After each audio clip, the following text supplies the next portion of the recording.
Alright, magandang umaga po sa ating lahat.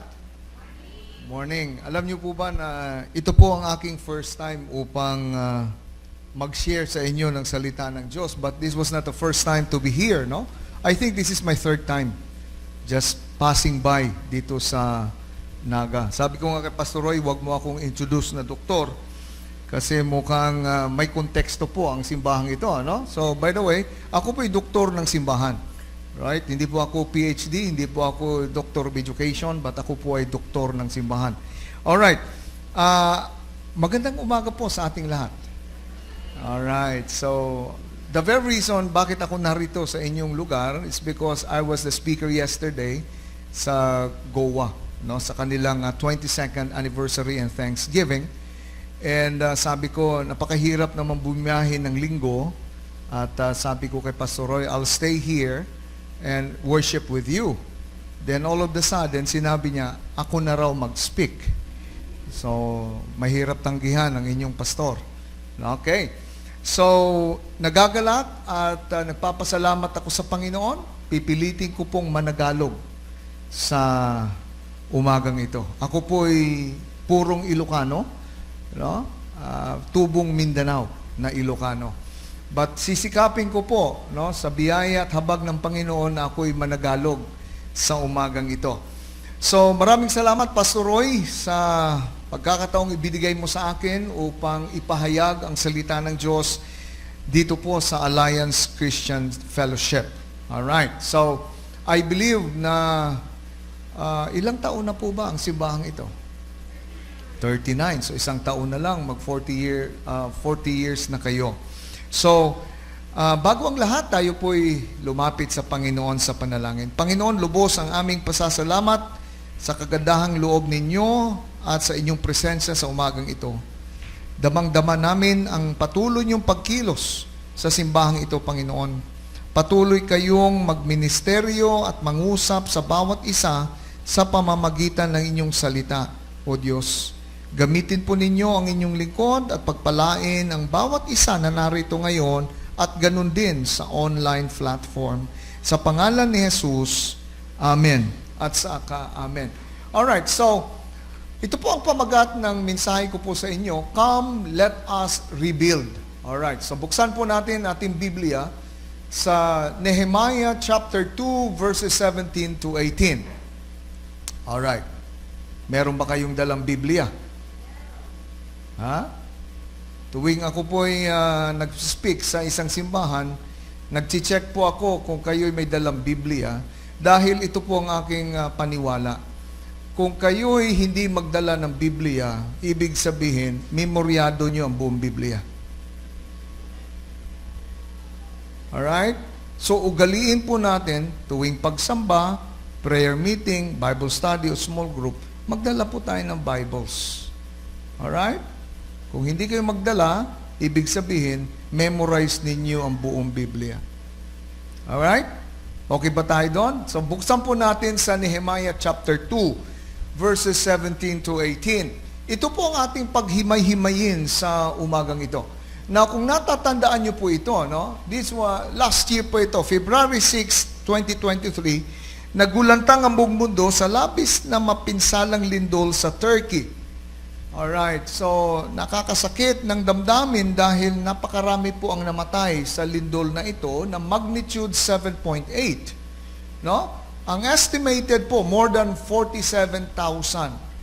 Building collapse or heavily damaged is 24,921. So, paano mo ilarawan ang isang bayan na napakarami po ang namatay? Alright, ang sabi ng kanilang presidente, tatayo at tatayo ang aming bayan in just 1 year. So, nag 1 year na po noong February. So, mga kapatid, si Nehemiah sa ating talata sa umagang ito ay nahaharap sa katulad na hamon na muling pagtatayo ng kanyang bayang Jerusalem. God laid in his heart the burden to lead the rebuilding of the broken walls of Jerusalem. Yan po ang sitwasyon ni Nehemiah, no? To rebuild the walls of Jerusalem. Now, balikan natin ang kasaysayan ng Israel. Alright. Now, alam po natin na sa Mount Sinai, God invites the people of Israel to enter into a covenant with Him. No, alam po natin yan, ano? We all know that in the Old Testament. And the people eagerly signed up. So, walang kagatol-gatol. Sige, sabi nila. They signed up with God. A covenant relationship with Him. Then God brought them to the promised land. But the Israelites violated the covenant and started worshiping. Can you imagine that? Ano? Napakaraming himala ang kanilang nakita sa kanilang mga mata, pero patuloy pa rin silang nagsasamba sa Diyos-Diyosan. Sabi nga, ang mga Israelita noon ay napakatigas ng ulo. No? Ilang beses nilang nakita, pinamalas ng Diyos ang kanyang kapangyarihan, pero hindi pa rin sila lubos na maniwala sa Diyos.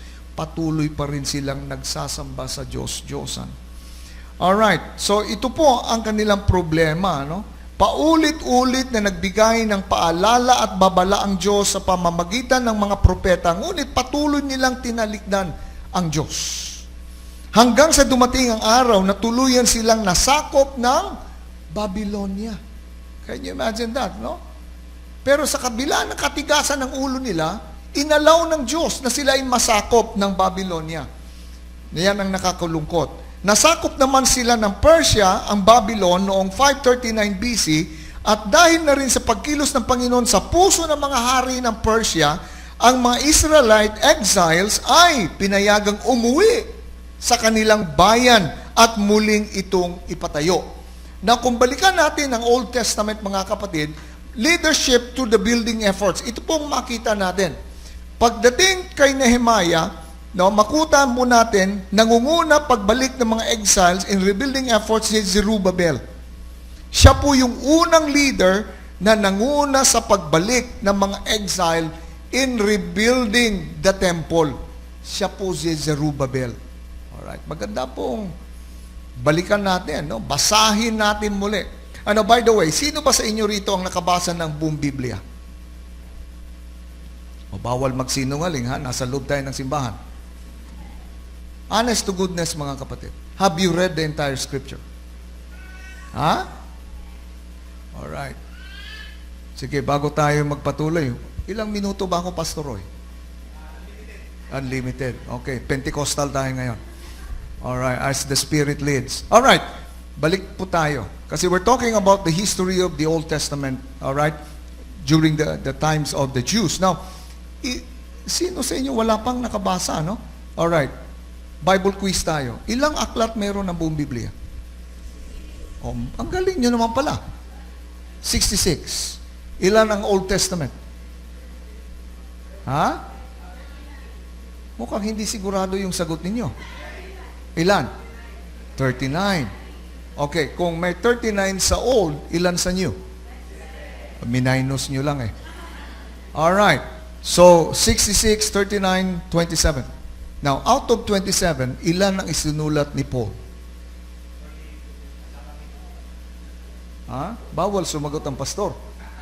Di ba? Yung members lang. Ilan po ang isinulat ni Pablo sa Bagong Tipan? Ha? Yung iba. Mukhang play safe yung iba eh. Tahimik lang eh. Sige po, hindi po ito pagsusulit. No? Wala pong babagsak. Gusto ko lang malaman kung nabasa ba ninyo ang Biblia. Okay, 66, 39, 27, 13. 13 books out of 27. Ano po yung 13? Saan magsimula hanggang saan magtapos? Ha? Anybody? Sinong makasagot kasama ko man ng halian mamaya? Alright? Tama kayo, merong 13 na isinulat si Pablo sa buong New Testament. Pero saan po magsimula ang kanyang sulat at hanggang saan? Alright? Okay. Mukhang abutin tayo ng alauna sa pagsamba ngayon. Alright? Sige po, sabihin ko na. Simula po ng Roma hanggang Pilimon.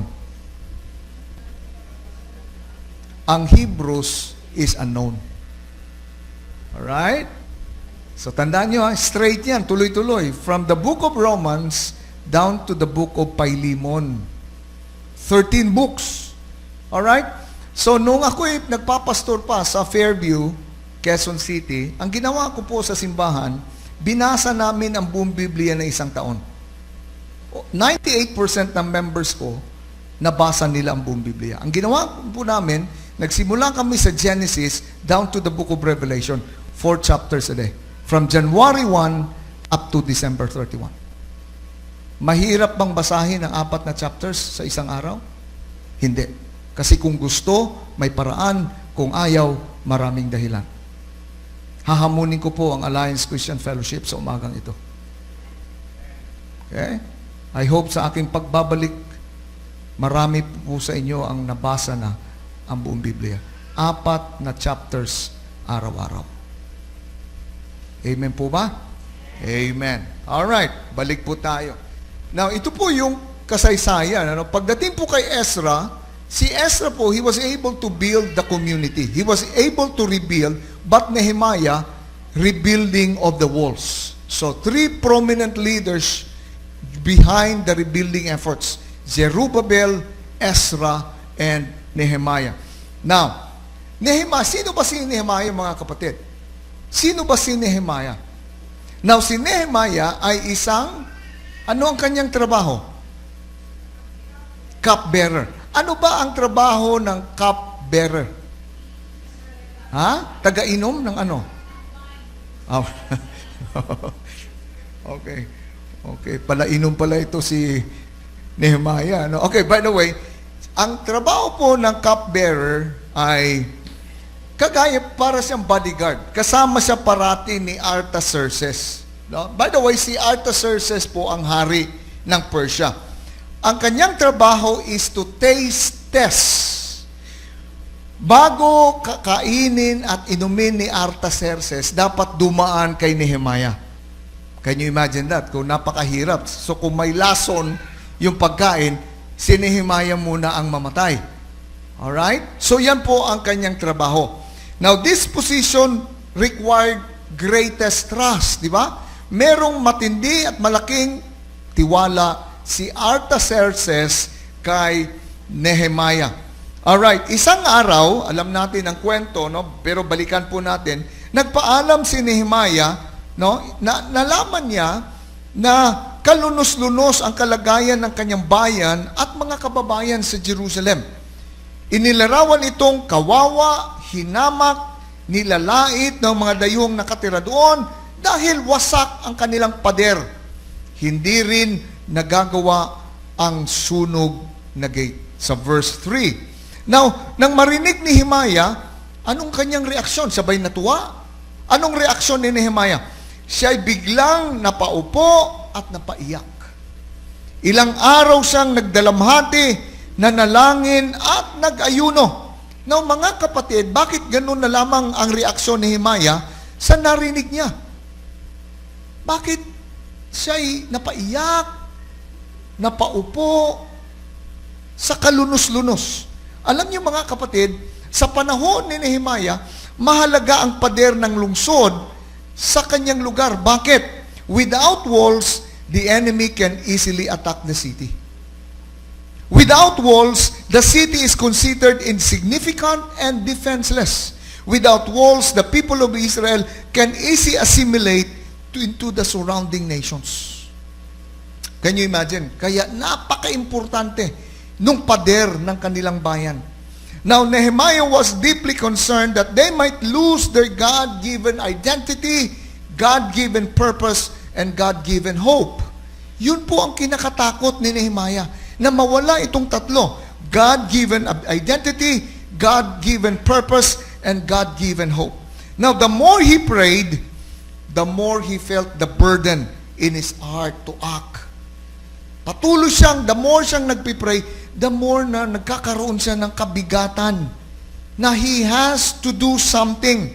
So habang patuloy siyang nagdarasal, mas lalo niya ring nakikita mismo ang tugon ng kanyang panalangin.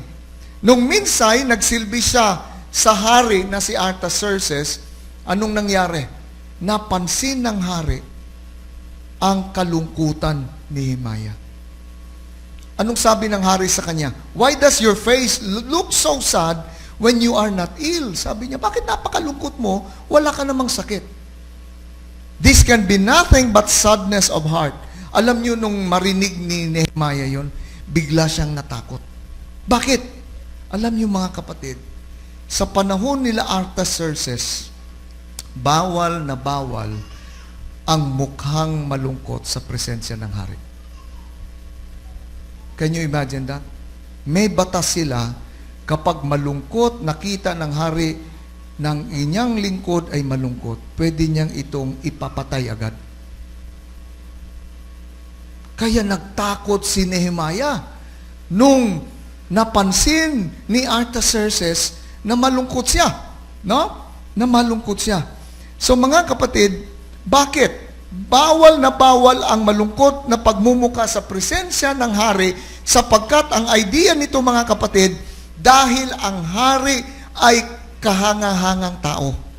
Kapag ikaw ay nasa kanyang presensya, dapat mo talagang kalimutan ang iyong problema at pipilitin mong ngumiti kahit ayaw mong ngumiti. Alright? Ganun po. Kaya natakot siya, ngunit ang katanungan din iyon ang nagbukas ng oportunidad upang sabihin ni Nehemiah kay Artaxerxes ang kanyang problema. Alam mo ang nangyari mga kapatid? Sa biyaya ng Diyos, pumayag si Artaxerxes na umalis muna si Nehemiah upang balikan ang kanyang bayan, at hindi lang yon, binigyan pa siya ng safe conduct pass. Meron siyang mga gwardya na umuwi, binigyan pa siya ng mga timber na kahoy para gamitin sa pag-rebuild ng walls.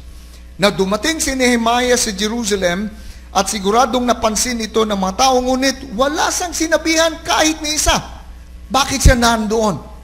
On the third night, tinawag niya ng palihim, ang mga leaders ng city, at ininspect niya ng palihim ang mga nasirang pader, at tinawag niya ang mga tao. Ito ang kanyang sinabi, nakikita ninyo ang kalunos-lunos na kalagayan ng ating bayan. Wasak ang Jerusalem at sunog ang mga pintuan nito. Itayo nating muli ang mga pader ng lungsod upang mahango tayo sa kahihiyan. Ito ang kanyang hamon sa mga leader. Now mga kapatid, mabilis namang nakiisa ang mga leaders sa proyekto ni Nehemiah.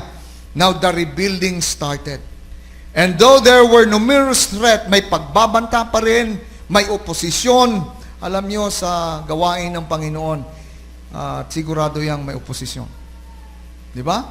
Dito sa nakikita ko, mukhang nagre-rebuild kayo ng walls. Di ba? Meron bang oposisyon dyan? Meron. Merong magsasabi, hindi natin yan kaya, pastor. Ilang beses na kaming naggawa ng ganyan, wala namang nararating. So ganun din kay Nehemiah. Merong Sanballat at Tobia. No? I hope walang Sanballat at Tobia rito. No? These are the oppositionists. Alright? Sila yung patuloy na nag-o-oppose sa gawain ng Diyos. Alright? Now, despite of these threats and oppositions, the walls of Jerusalem were completed ilang araw. Yung walls, yung pader, it was there more than 100 years. Ruined. Ilang araw nilang ni-rebuild ang walls of Jerusalem. Anybody? Nasa Bible yan. Hindi sa akin. Alam niyo mga kapatid, nakakamangha. It took them 52 days to rebuild the walls of Jerusalem. 100-year-old ruin. But it took them 52 days. It's all by the grace of the Lord. Alright? Now, the story of Nehemiah is a beautiful picture how God longs to rebuild the ruins of our lives. Just like the broken walls of Jerusalem, mga kapatid, sa buhay natin, there may be areas in our lives na kailangan po ng rebuilding and restoration. There may be areas that make us vulnerable to attacks of the enemy. I wonder, ano ba ang mga ruins sa buhay natin ngayon? na kailangang i-rebuild ni Lord, kailangang i-restore ng Panginoon. Probably, kailangang i-restore ni Lord yung joy of our salvation. Probably, the joy in serving the Lord. Dati-rate, napakasigla mong maglingkod. Ngayon, ayaw mo na. Dahil nawala na yung kagalakan mo sa paglilingkod. So mga kapatid, whatever it is, no? Maaari itong pagkawala ng unang pag-ibig natin sa Diyos. Dati-rati, napakainit natin kay Lord. Na hanggang gusto nga natin sa simbahan na tayo matulog. Napaka-excited natin kay Lord. Pero nasaan na yung first love natin? Remember, the churches in Asia Minor, the church in Ephesus, anong sabi ng Panginoon? You have forsaken your first love. Probably some of us here, we have already forsaken our first love, and that is the love to our Lord Jesus Christ. Maaari itong pagkawala ng unang pag-ibig natin sa Diyos. Has your love for the Lord grown cold? Nanlalamig na ba tayo sa Panginoon? Probably in the context of your church, probably with your past experiences, nanlamig na kayo. Ayaw mo nang magsimba. Alright? Now, regardless of our circumstances, mga kapatid, dapat hindi naapektuhan yung pag-ibig natin sa Diyos. Di po ba?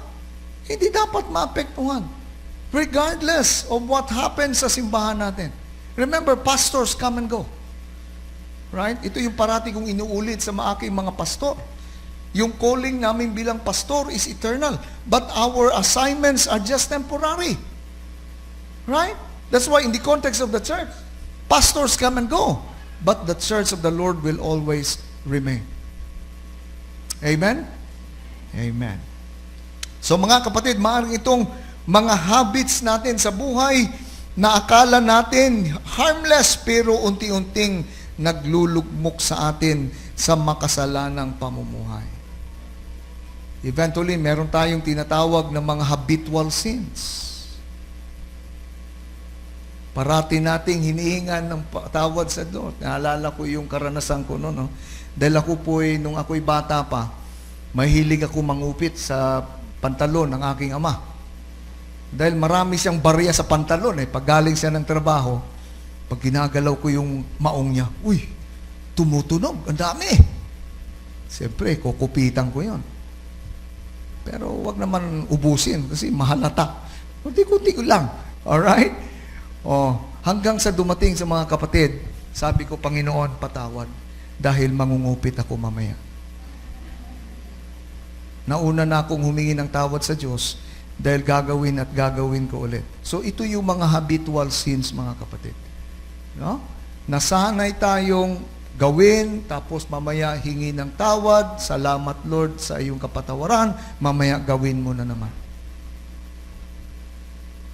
Akala natin harmless, but unti-unting itong naglalagay tayo sa atin sa kasalanan.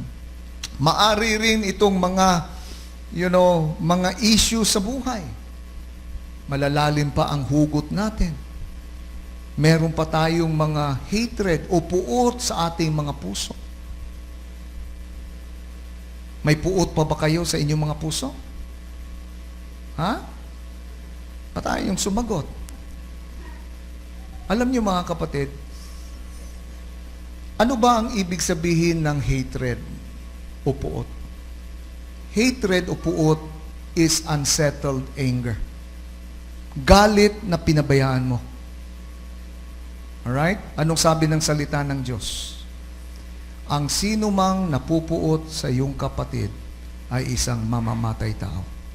Kaya ang tanong ko sa inyo, ilan na po ang pinatay nyo? Ha?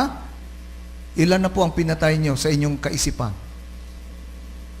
Kasi napakaklaro ang salita ng Diyos. Ang sino mang napupuot sa kanyang kapatid ay isang mamamatay tao. Mag-reflect nga tayo ng 5 minutes. Ilan na po ba ang pinatay natin o napatay natin sa ating kaisipan?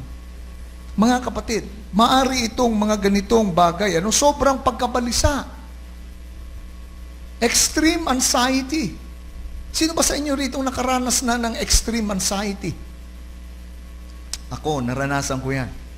Nung matapos mamatay yung aking adoptive parents way back 1992, dumating sa punto po na sobrang pag-iisip kasi ako yung panganay, nawala yung aming ari-arian, yung bahay namin na isanla pala sa bangko ng tatay ko. So, sa sobrang worry, hindi ako makatulog. Mga 6 na buwan straight, hindi ako makatulog. Nagkaroon ako ng insomnia. Sobrang pag-iisip, paano kami mabuhay ng aking kapatid? So, nagkaroon ako ng extreme anxiety. So, it took me siguro from Cotabato City, go straight to Davao City. Pinuntahan ko siguro more than 15 dermatologists kasi nalagas po ang aking buhok. Sabi ng dermatologist, 100 strands of hair every day. Normal yan. 100 strands. Sa akin, abnormal na. Kasi pag nag-shampoo ako, halos natatanggal na yung buhok. So sabi ko, mukhang ano bang problema nito? Yung aloe vera ng kapitbahay namin, naubos ko na sa kakalagay sa ulo ko. Hindi namang tumutubo yung aking buhok. So sabi nung, alam mo, ang nakatulong sa akin, kapatid ni Robin Padilla. May dermatologist ang kapatid na si Rowena Padilla Evangelista sa Kidapawan City. Yun ang nakatulong sa akin. Sabi niya, 3 bagay, sabi niya. Ang taong dumaranas ng extreme anxiety, una, nervous breakdown. Pangalawa, psoriasis. Pangatlo, lagas ang buhok. Ako sabi ko, Lord, salamat. Doon lang ako sa pangatlo. Pero sa panahon 1992, hindi pa uso ang kalbo. So sabi ko noon, paano ako magkaroon ng kasintahan nito kung wala akong buhok? Kaya, sabi ko, malaking problema ito, Lord, sabi ko sa Panginoon. So, true enough, tinurukan ang aking scalp ng 3 beses. Naka 3 sessions ako, then after a week, tumubo po ang aking buhok. Kaya ngayon, bawal na akong mabalisa.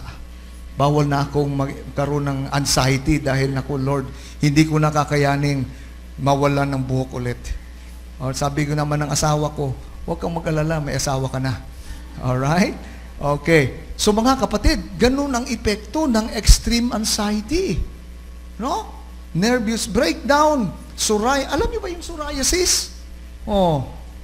Nakakati yung buong katawan mo, parang balakubak pag natuyo.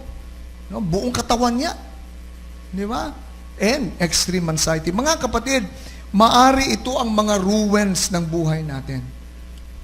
There may be broken, let's always remember this, there may be broken areas in our lives, but surely we are not forsaken. Remember that our God is in the business of rebuilding and restoring broken lives. Kaya mga kapatid, lahat po tayo broken. We're living a broken world, then we are a broken life as well. Okay? Remember, ang ating Panginoon ay nasa business of rebuilding and restoring broken lives. He deeply desires to rebuild our broken lives. Now, ngayong umaga, allow me to share with you realities of rebuilding our lives from the life of Nehemiah. Realities of rebuilding in our lives based on the life of Nehemiah. Okay, number 1, rebuilding begins with the humble acknowledgement of our own ruins. Hindi pinagwalang bahala ni Nehemiah ang kanyang narinig na report tungkol sa kanyang bayan.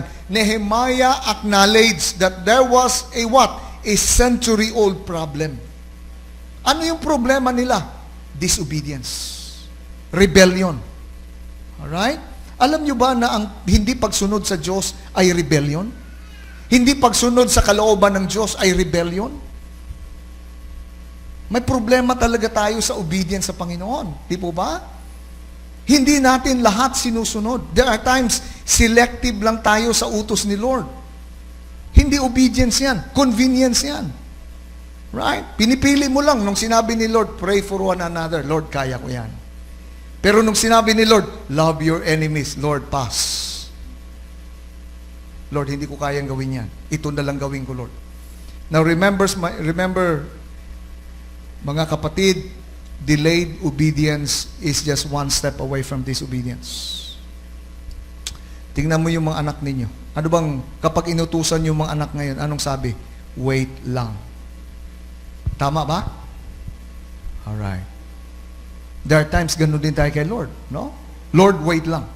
Delayed obedience is just one step away from disobedience. Mga kapatid, at humble recognition, no? Tingnan natin si Nehemiah, anong kanyang ginawa. Humble recognition that led Nehemiah to grieve, confess, fast, pray, and act. Mga kapatid, lagi nating tatandaan, there can be no rebuilding sa buhay natin unless we humbly acknowledge mayroong problema tayo sa Panginoon. Alright? Walang rebuilding na mangyayari sa buhay natin unless we humbly acknowledge that there is a problem. Sometimes, mga kapatid, it is hard to see the obvious. No? There are times hindi natin nakikita yung sarili natin, mas napapansin natin yung mga tao sa paligid natin. Ang lakas nating mamintas. Ang lakas nating pumuna sa iba without reflecting, looking at ourselves at the mirror. Dapat tingnan muna natin sarili natin. Alright? That is why we need the Spirit of God to open our eyes upang makita natin, no? With all humility, our own ruin sa buhay natin. The work of rebuilding cannot start until we humbly recognize before the Lord, Lord, ito po ang aking kahinaan. There must be an admittance ng ating kahinaan before the Lord. Now, the second one is, rebuilding requires a what? Team effort. Hindi lamang kung babang kinilala ni Nehemiah ang kanyang sitwasyon, kundi kinilala niya rin ang gawain ito ay hindi nakadisenyo para sa kanya lamang. Kailangan niya ng tulong ng mga leaders sa city. Alright? Hindi lang itinaya ni Nehemiah, nilitan niya, ni Nehemiah, napakasimple ang sinabi niya. Nakita nyo ang kaawa-awang kalagayan ng lungsod natin, giba ang Jerusalem, sunog ang mga pintuan nito. Muli nating itayo ang pader ng Jerusalem para hindi na tayo mapapahiya. Hindi nanumbat, hindi nanisi si Nehemiah, bagkus nakiisa siya sa problema. Alright? Hindi niya, kayo kasi kasalanan ninyo yan. Hindi ganon. Sinama niya sarili niya. At hinikayat niya ang bawat isa na muling itayo ang pader. Mga kapatid, in rebuilding our lives, God does not expect us to do it alone. We are created for the community. Ang community po natin, ito pong simbahan natin. This is a community of faith. No, Alliance Christian Family. We need each other, and God expects us to be there for each other, and God has ordained that we play a vital role in others' faith. Di ba? If you look at the New Testament, napakaraming one anothering in the Bible. Ilan ang one anothering sa New Testament? Can you name? What are the one anothering? Love one another. What else? Pray for one another. Ano pa? Ano pa yung mga one anothering in the Bible? There are 98 one anothering in the Bible. Can you imagine that? Napakarami, mga kapatid. So we need people who will walk alongside us as we go through the process of rebuilding painful ruin in our lives. So kailangan natin ng isa't isa. 'Di ba? Kailangan mo ako, kailangan kita. Right? Rebuilding requires a team effort. Now, let me proceed to the third one. Rebuilding sometimes invite what? Oppositions. Hindi pa nagsisimula ang proyekto, may oposisyon na. Sa chapter 2, verse 9, at habang nagpapatuloy ang gawain, walang humpay ang oposisyon. Sino itong dalawang ito? Si Sanballat at si Tobiah. Alright? Their opposition came in different forms. Napakarami. Ridicule, mockery, insult, discouragement, plot to kill and attack, threat, intimidation, and even assassination of Nehemiah. Can you imagine that? No? Itong opposition nito. Alright? Now, kahit tapos na ang proyekto, natapos na in 52 days, patuloy pa rin ang opposition. Alam mo mga kapatid, in all these oppositions, Nehemiah prayed and did what they could do. No? Sa patuloy ng oposisyon, ng kaaway, patuloy pa rin nananalangin si Nehemiah.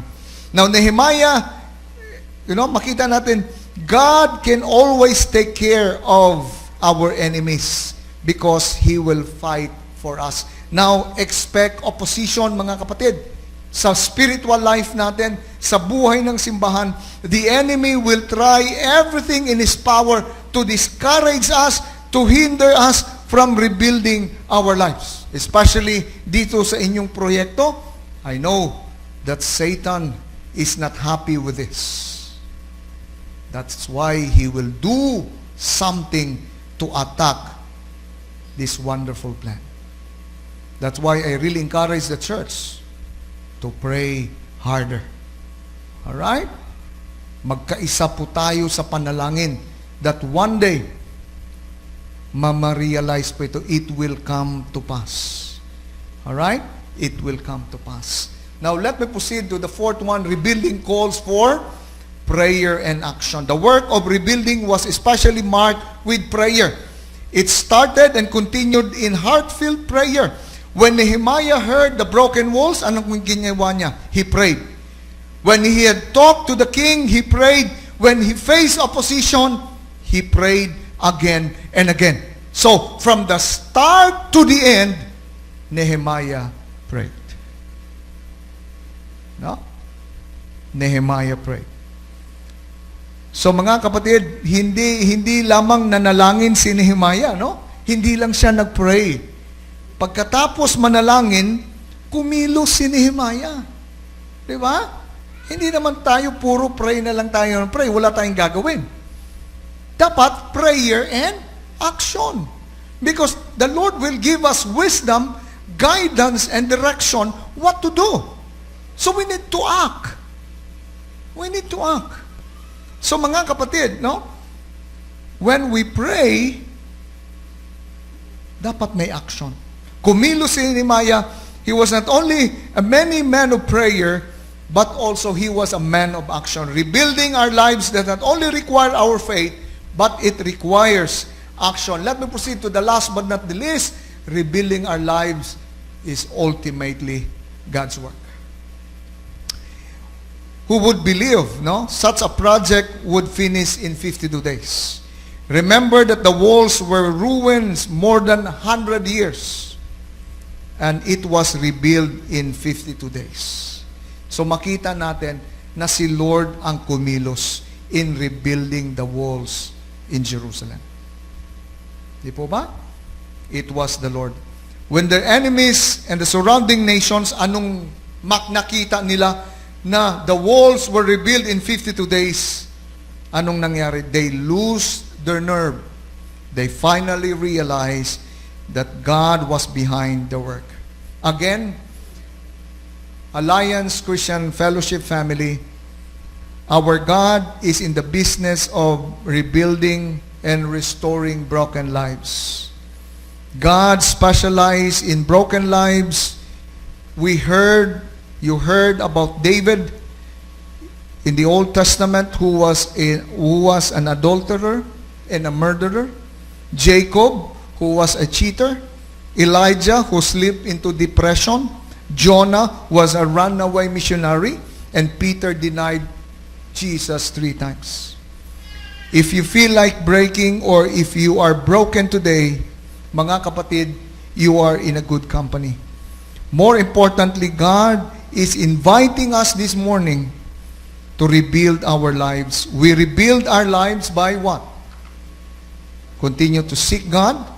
In seeking Him, God may lead us to grieve. God may lead us to confess. And God may lead us to remember His promises in our lives which may have neglected. And the second one, invite people to journey with us. No? Let's invite people. We need one another. We are created for community. We need the support from community, and we grow in the context of community.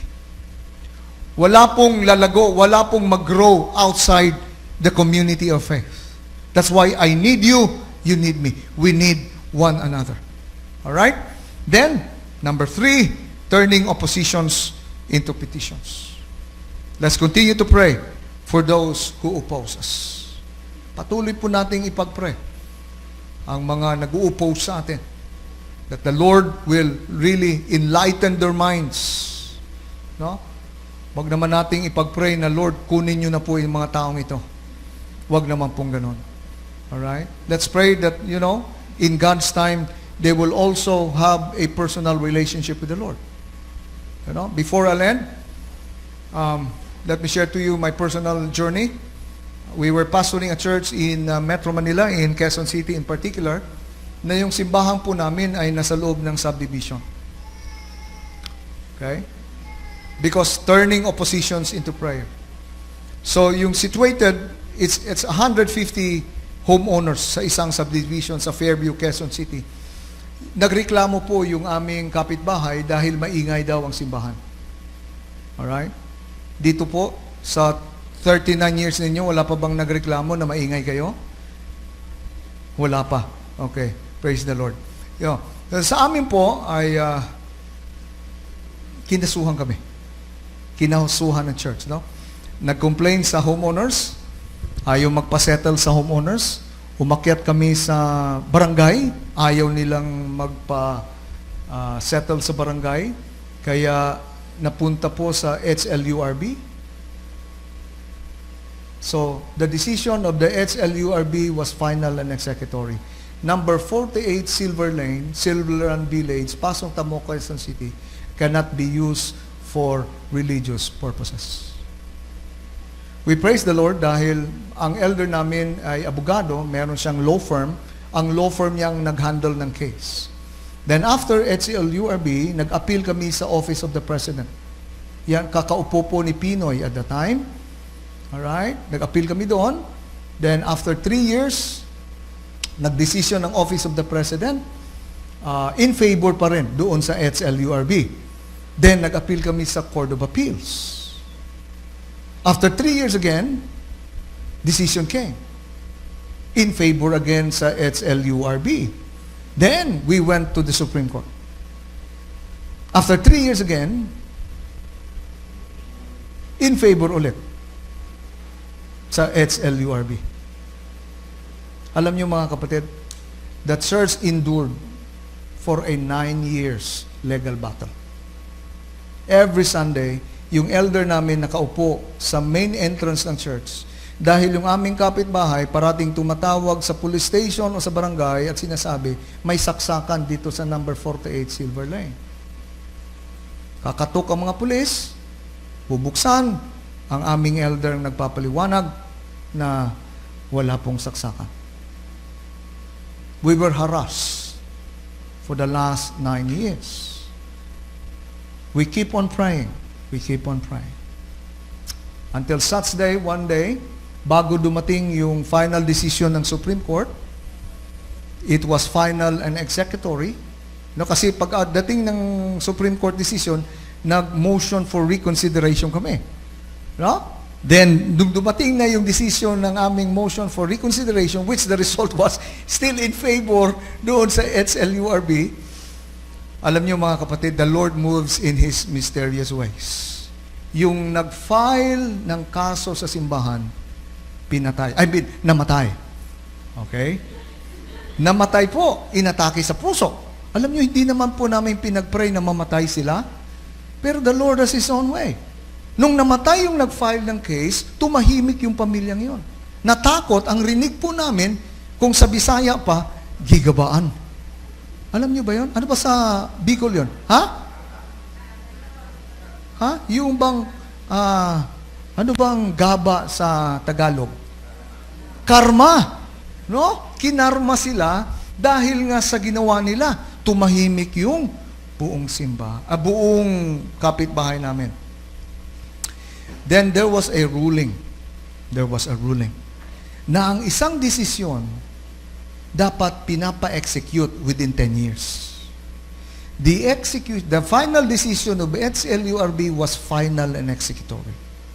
So umabot po ng 10 taon.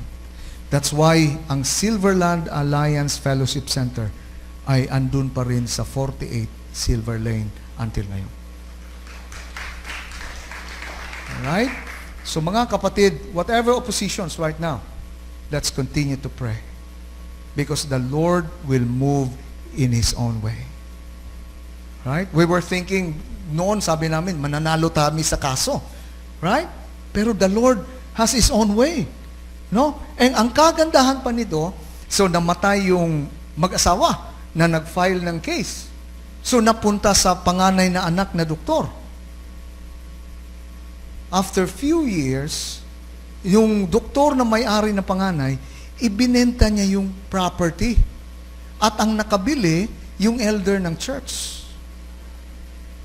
Tapos sabi ng elder ng church, Pastor, i-offer namin itong nabili naming property, gawin nating simbahan.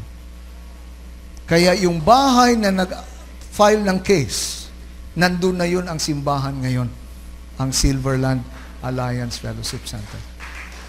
Alright? Kaya mga kapatid, sabi nga, napakamangha paano kumilos ang ating Panginoon. Lagi nating tatandaan, gawain ito ng Panginoon, hindi sa atin.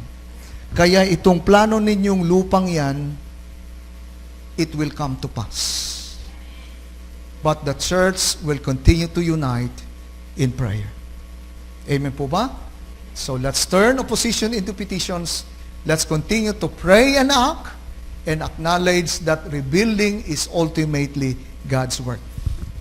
Building yung inyong sariling simbahan at magkaroon kayo ng lupa, ito po ay gawain ng ating Panginoon. Let's come to the Lord in prayer. Panginoon, salamat sa inyong salita sa umagang ito. Salamat, Lord, for the life of Nehemiah that will always inspire us, Lord, sa aming mga buhay. Lord, we come to you with our broken lives, acknowledging, Lord, our limitations, our shortcomings before you. Panginoon, sa puntong ito, Lord, wala po kaming dapat na ipagmayabang sa buhay namin. Dahil dumating kami sa mundong itong walang-wala, aalis kami sa mundong itong walang-wala rin, Panginoon. Lord, kung sino kami ngayon at kung anong meron kami ngayon, ito ay dahil sa inyong biyaya at habag sa buhay namin. Kaya Panginoon, patuloy kaming nagpapasalamat sa inyo na kayo'y patuloy na kumikilos sa buhay ng bawat isa. Kilala nyo kami, Panginoon, from the inside out. Alam nyo ang aming kahinaan at kakulangan. Kaya Lord, patuloy kaming lumalapit sa inyong presensya at humihingi ng inyong habag. Kahabagan nyo kami, Panginoon, dahil kami makasalanan. Kaya Panginoon, alam niyo po ang aming heart's desire ngayong umagang ito. The Lord, restore us, rebuild our lives once again. And Lord, we know that we can do this. It's all by your grace and mercy in our lives.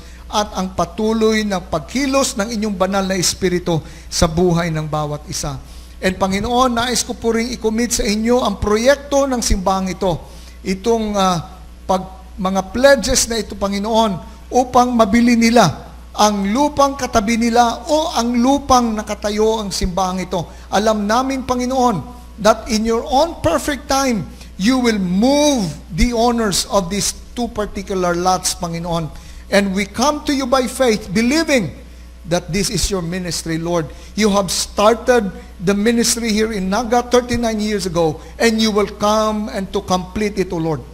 So, Panginoon, tulungan niyo po ang bawat miyembro na patuloy magkakaisa, magtutulungan, lalong-lalo na sa panalangin. Lord, we know that you will move in your own perfect time. Salamat, Lord, sa inyong salita. We pray, Lord, that your word will continue to sink deep in our hearts this morning, that we can apply it sa buhay namin, Panginoon. We bless your name in Jesus' name. Amen and amen. Purihin ang Panginoon.